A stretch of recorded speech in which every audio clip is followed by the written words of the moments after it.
ওয়াল্লাহ ভাস্কর্য বিরোধী আন্দোলন এটা তাওহীদ এবং শিরকের আন্দোলন, সব শিরকের সংঘাত ছিল।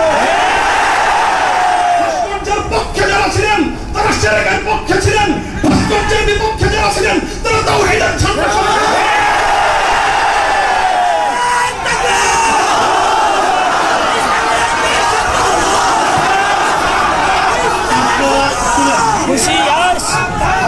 আমি আবার বলছি, এদেশে ভাড়াটিয়া থাকবো না,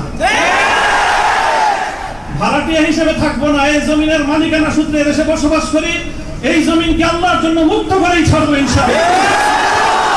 আল্লাহর দিনের বিজয়, সেটাই হবে আমাদের পরম প্রতিশোধ। এবং আমাদের যারা আমাদেরকে শত্রু ভেবে আমাদেরকে নিঃশেষ করার চেষ্টা করেছে, অপমান করার চেষ্টা করেছে, আমরা তাদেরকে সম্মানিত করে প্রতিশোধ করি।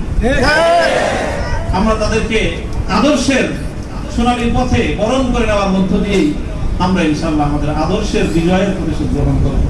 যে আমার প্রতিটা